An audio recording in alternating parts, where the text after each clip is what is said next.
Join us today on Between the Cracks as we chat with Javier Petriz. Javier shares his journey to Richmond, his insights on the real estate market, and the importance of home inspections. Tune in for an engaging conversation with a passionate community advocate.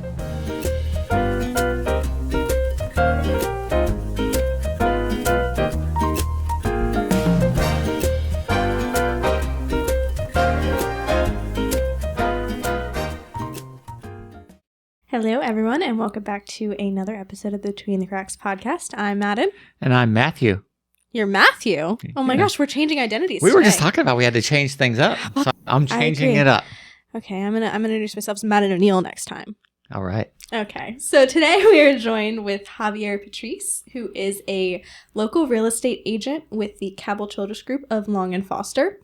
And Javier is a great real estate agent. He is a bilingual realtor. So he works with both the Hispanic and non-Hispanic populations in Richmond. And he is a huge proponent for home inspections, so we really like him. Yes. And I got to meet him for the first time in person when he came into the office here, and I like him. He's a very great guy. personal guy, and he's fun to talk to, so we really enjoyed it, and I look forward to it. I should introduce myself as Maddie today. Boy, he calls me Maddie. It's very sweet. Yes, Javier calls her Maddie. So you'll hear that multiple times, I'm sure, during the interview. No, Javier, you're not the only one. So. You're not. No, I promise. There are others that call me Maddie too. But yes, he's great to just sit down and talk to. It was the second time I had met him. I love bringing people in for that reason, as you get to meet them and see them in person. Well, let's hear what Javier has to say. Absolutely. Today we're joined by Javier Petriz with the Cabell Childress Group. That is correct. Awesome. So tell us a little bit about yourself, Javier. Well, first of all, you pronounce my name properly, so I appreciate that. I got really worried for a second there. And as you can tell by my accent, I was not born in the U.S., so I'm originally from Mexico. And in my previous life, I worked for corporate America. And fortunately, my job at that time allowed me to move many times in my year with my family. We have the chance to live in Venezuela for a while, so some international relocation. And then we came to the country a little bit more than 20 years ago with my job. And they also, I relocated us here, and then we have the chance to live in different states in the country. So that's, I'm Mexican, my family, my wife is Mexican too, and now we are here in the U.S. after 20 years, and now in a different field. Nice. So where have you enjoyed living the most? In the country or? Anywhere. Well, I mean, here in the country, we have lived in Jersey, in Philadelphia. Philly is beautiful. Yes. Jersey is beautiful too, but now, and we started here in Chesapeake. When my company moved me here, we started in the Hampton Roads. So we loved Virginia. And actually, when we were coming here, and I told my wife, my company is moving us to Virginia. We really didn't know what to expect, to be honest with you. So we got into Chesapeake, the Chesapeake area. We loved it there. But now that we are back here in Virginia and in Richmond is one of those places after seeing different places in the country. And we have traveled just not living there, but for fun to other states. Virginia offers a lot of things, in Richmond in particular. You are very close to D.C., you're very close to Virginia Beach, you're very close to the mountains, and you have different things here. So Richmond so far has been one of the best places we've been to. All right. The history and everything, and we love it here, to be honest with you. That's good. I'm glad I made the right choice to move here, Javier. This is good. No, this is good. This has been good for us. Yes. Good. Thank you. What made you decide to get into real estate? Well, as I mentioned to you, my previous life, I started working in corporate America since I got out of college. So different things happened. We relocated. I changed companies and everything.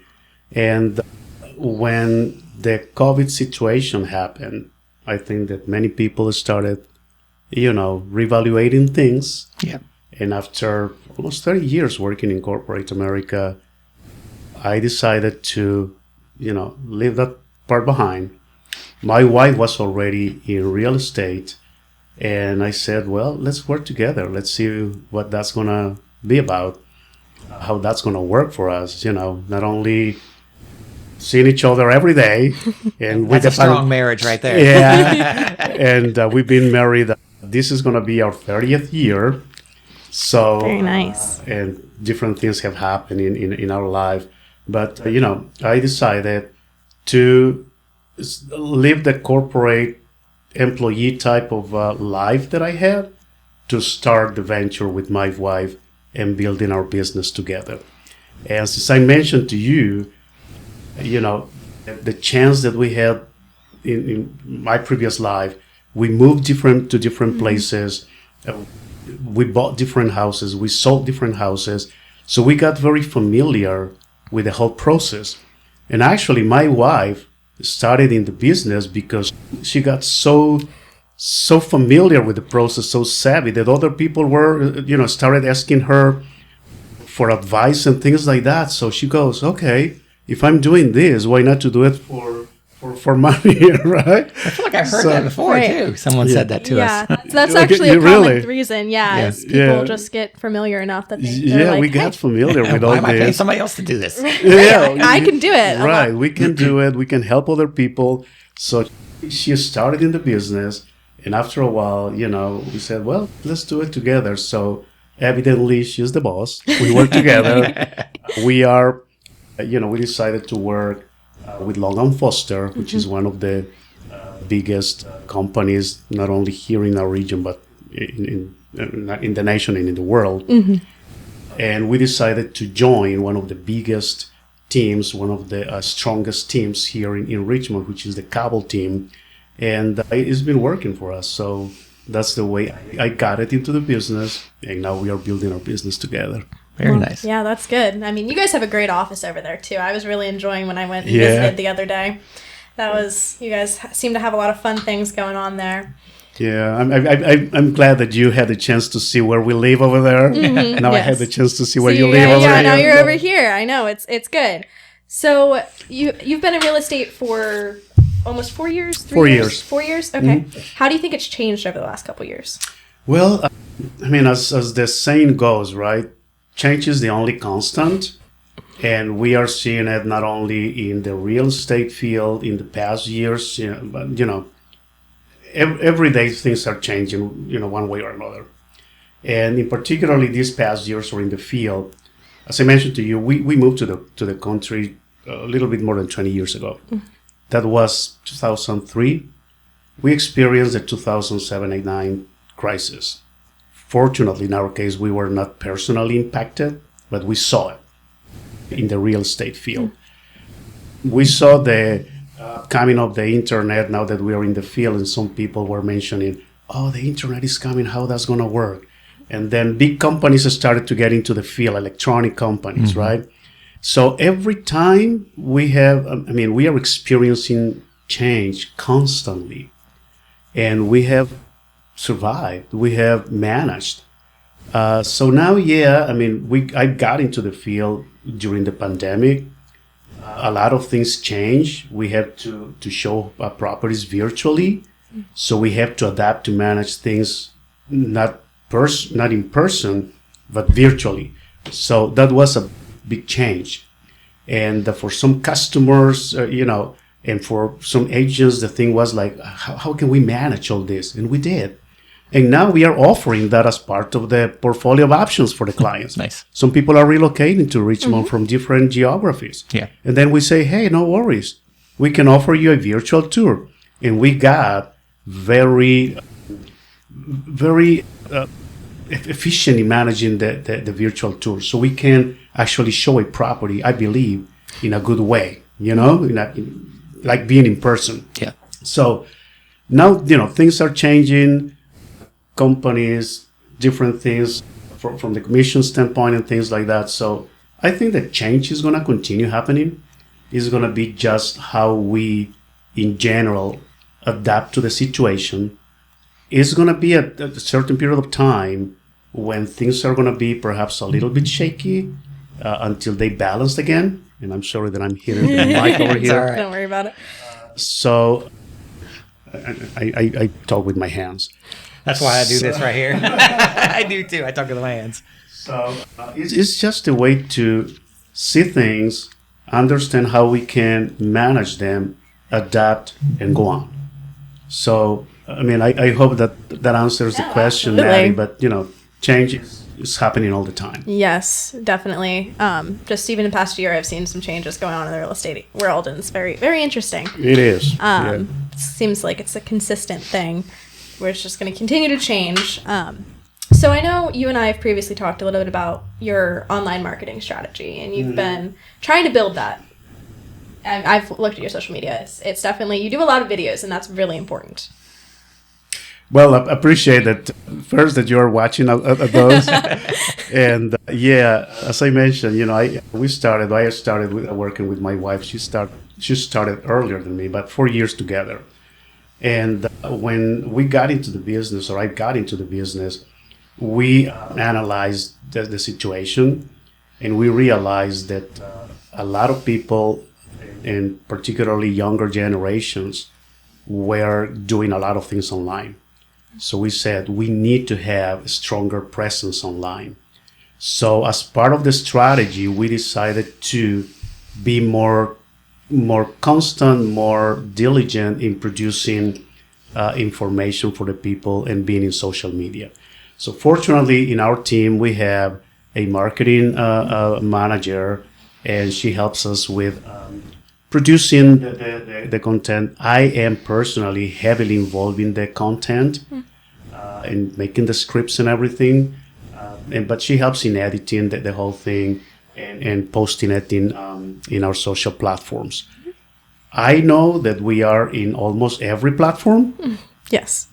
I have to recognize I don't go to all those platforms as regularly as perhaps I should, but I know that we are from Facebook to YouTube to TikTok to you name it. Yep. Okay.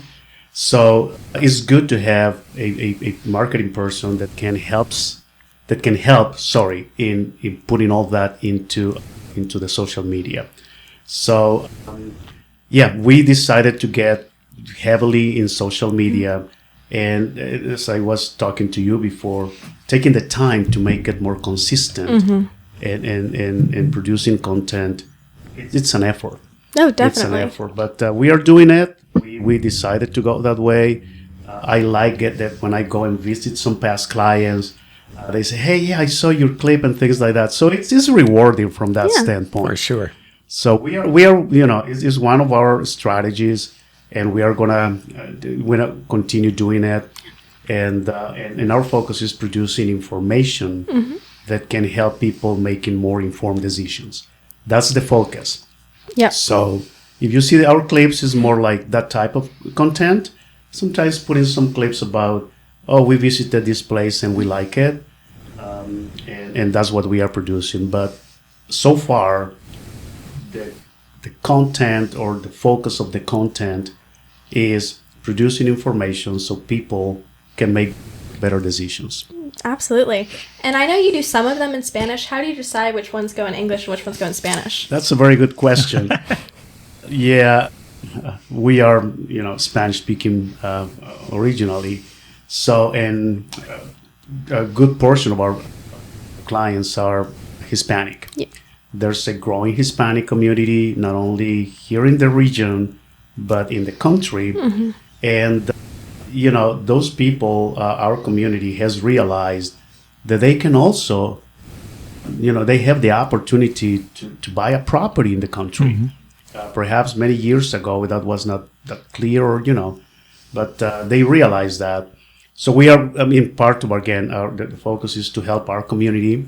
So we do have the advantage of providing the service, not only ourselves from the real estate realtor standpoint, but we have people that in the lending office, in the closing title, and now glad to know We have a bilingual inspector for you. do. You have a bilingual inspector, so that was a great, news to hear from you guys, because that was one of the missing pieces. Yeah. And We thought thought so too. Yeah, I mean, it's important, and our community prefers to deal with this type of transactions, which is one of the biggest transactions we make in our lives. Right. It's a big investment, not only from the monetary standpoint. It's a big investment in lifestyle. Is you're putting a lot of things into it.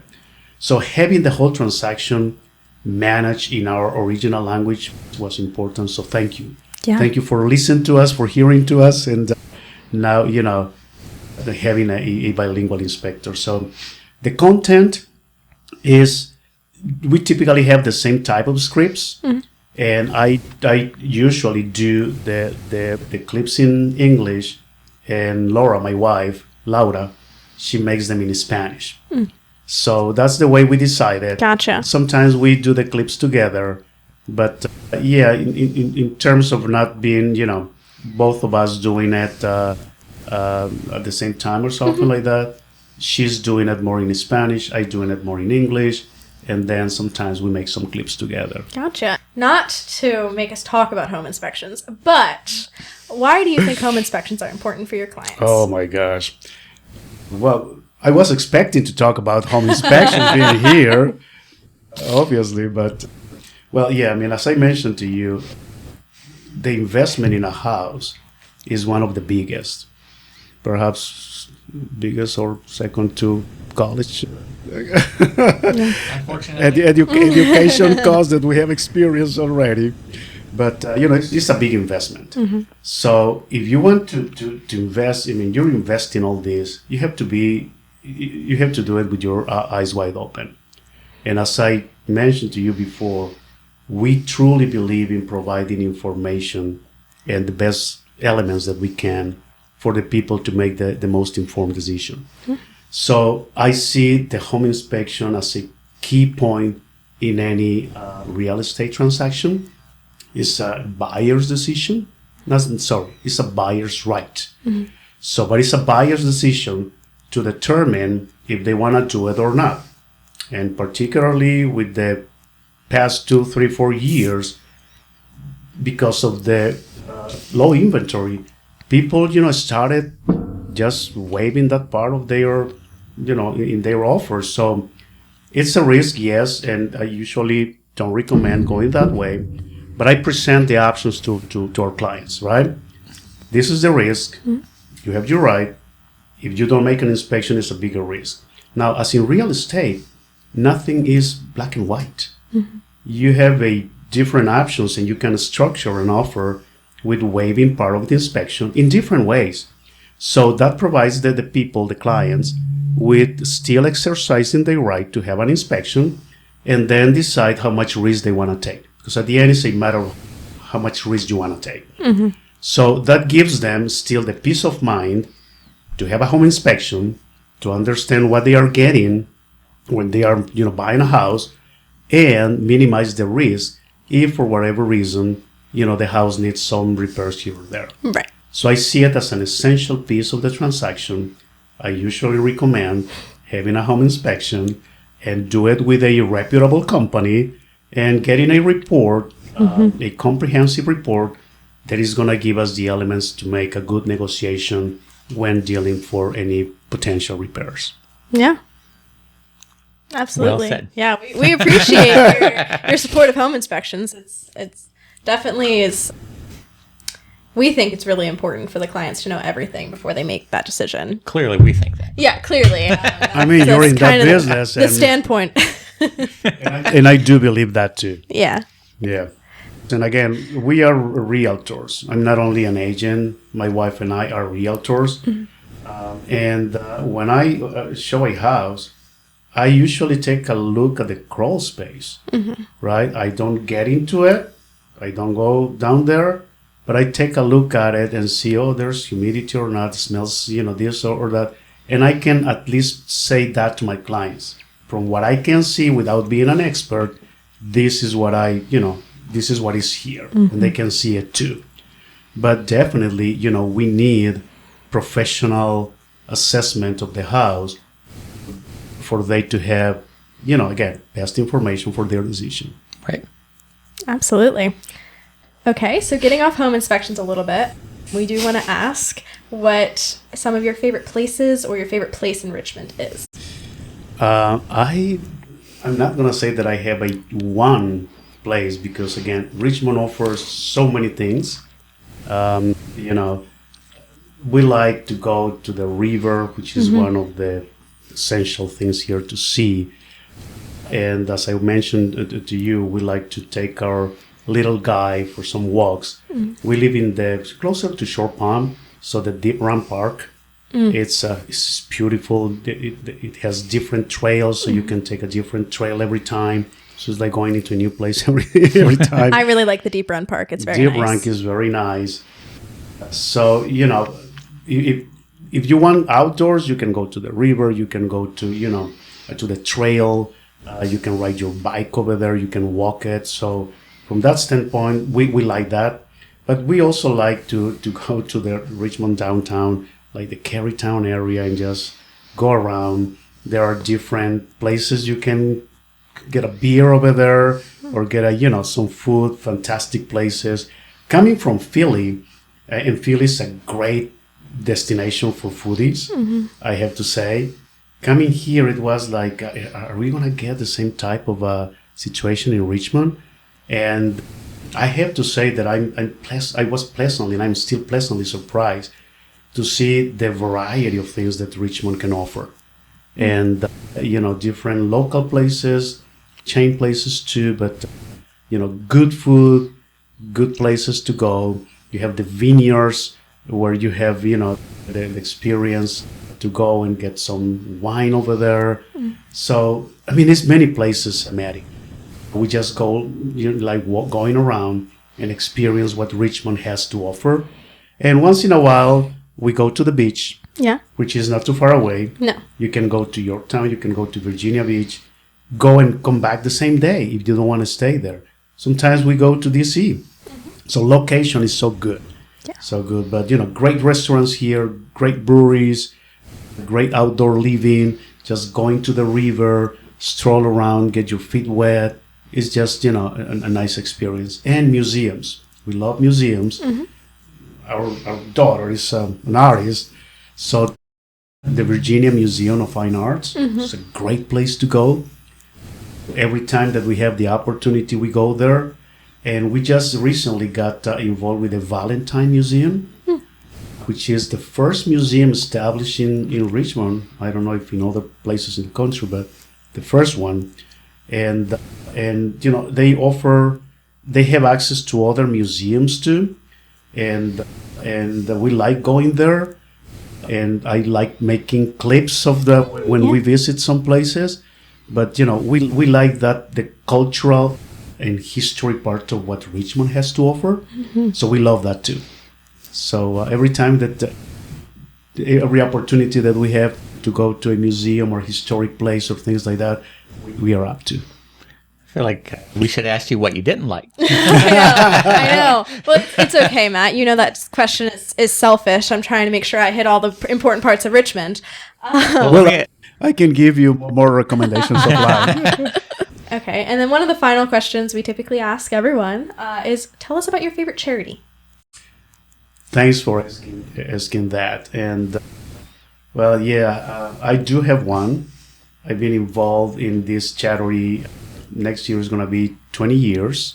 Very nice. And this is for childhood cancer research. The name of the charity is St. Baldrick's. And it's bold, like getting bold, and Ricks because of St. Patrick. So this started by St. Patrick's Day. A bunch of guys got together and they came with this brilliant idea that, to support this, childhood cancer, they could kind of solidarize with the kids and shave their heads and collect money. So that started, I think, 25 years ago. So I started very quick when they started the foundation. And now, this foundation is a global foundation. It's not even a national foundation anymore. And I formed a team. This was in in honor and our memory of our son, and that's why this charity is so close to our hearts. He passed away from cancer. This year is going to be 15 years ago, and research is treatment is important, but research is also important. And when you hear the statistics about how much money go there from government and all that stuff is little, very minimal. So St. Baldrick is volunteer driven, and the majority of the money collected goes to funding research rather than paying administrative things and things like that. So that's why we got involved. So I've been shaving my head, you see, and by March, by St. Patrick's Day, I keep it, short for a certain period of time, and then I grow it back, if it grows back. So it's still coming back. But so again, next year is going to be 20 years. I formed a team. The name is Yes Way Jose, in honor of my son. And we are, in these 20 years, we have collected a little bit shy of $300,000, our team. So the milestone for us next year is going to be, it's our 20th anniversary doing this. And we want to get the at least $300,000 mark. So we are like 20 something $1,000 shy. So again, I'm still thinking about what other type of things we can do to support our charity. Not only the shaving piece, we have done, we have with some restaurants, getting some support from them, getting certain time when people can go get food and they donate part of their proceeds and things like that. We have done virtual concerts, different things. So I'm still thinking what we can do next year to get more sponsors, donors, get the milestone, and continue this, the future as long as I can. So, absolutely. So if anybody can support us, if anybody can reach out, more than happy to talk about it. So awesome. Yeah, no, I know that was really near and dear to your heart, so I really appreciate you sharing that with us. We do appreciate you asking. As a thank you for having you come on, we do donate to our guests' favorite charity. So we will be sending a donation that way. Oh, appreciate that. No, thank you very much. And actually, for people to know, for every transaction we make every year, we donate $25. Nice. So that helps. That's not the only contribution, but that helps. Definitely. So people, I don't promote that when we are meeting with a client. They know after that, because I say thank you, and by the way, you are contributing to our charity, even if you didn't realize that. Yes. So we do it. We don't promote it. We don't advertise it that way. Right. But yes, we are doing it. So I appreciate that. But the other thing is, the raising of awareness is also important. Yes. So if I can ask your audience over here to, if they can contribute with money, more than, appreciative that we are going to be with that. But if they can spread the word and say, hey, there's this charity, or here in your office, if it's not too much to ask, saying to other people here, and that's going to continue spreading the word, and more donors can come to our charity. So I will appreciate that too. Yeah, definitely. Again, always looking for it, and I was happy when we had spoken a couple months ago about it, and I was like, okay, cool. We have a good story to tell. We're gonna help you get some awareness at least. No, I appreciate that. Thank you very much. Well, we really appreciate you coming and joining and talking to us today. It's been a lot of fun, getting this arranged and having you come see the office and just being able to talk about everything related to everything. Yeah. Everything related to everything. Everything related to everything. I don't really know how to summarize the conversation. That would be another good podcast. That's right. Everything related to everything. And I would go for it, because as you can see, I can talk. Yes, that's good. I know. It makes it easier when we can just sit down and have a conversation. But we do really appreciate you coming on and sharing your experiences with us. No, I appreciate that. And Donald, thanks for everything you've done with us. And we appreciate your company too. And inspections, as I mentioned before, is an important piece of the transaction. So Awesome. Thanks for the invite. Thank you. Of course. Thanks. Yeah.